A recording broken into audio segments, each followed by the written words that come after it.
Hi guys and girls.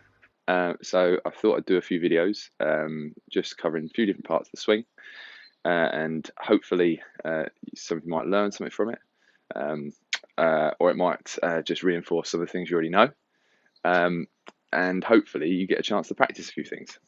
So take a look. So loading that right side. Now, very important to make sure that you've got the correct hip turn in this.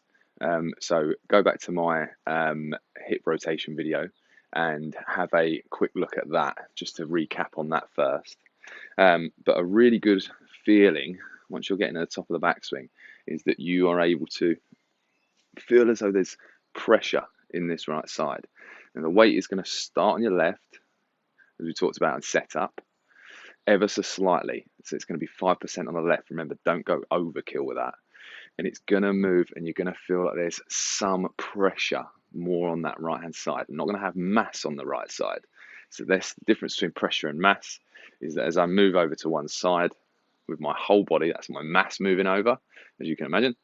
Pressure is the feeling of pushing off the floor. So if I'm pushing to the left hand side, my pressure is from this side, but my mass hasn't moved right at all. So you can see there, that's the difference between the two.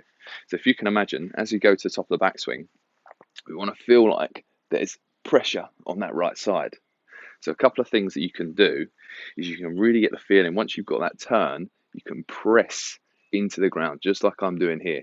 Now that slight bit of extra weight and pressure on that right foot really helps the feeling of being able to get out of that right side slightly quicker. So as you go to the top of the backswing, just press into the ground a little bit. So you feel as though you're getting to the top here, and you're able to really feel there's an amount of pressure that you can move from that right side. And a good drill for that is, if you can imagine, if I was running towards the camera here, if I'm running towards the camera and I want to move left, I'm going to put my foot out to move. So that is then pressure. So that's a good drill to get a feeling what needs to happen from the top of the backswing.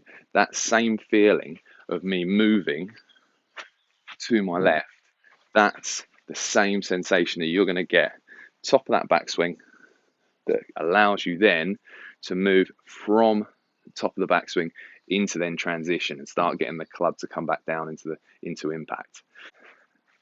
So just to recap on that, once you get to the top of the backswing and you feel that bit of pressure on that right hand side, that's going to really help you then move into that downswing, shift over to the left hand side and get through the ball. All right.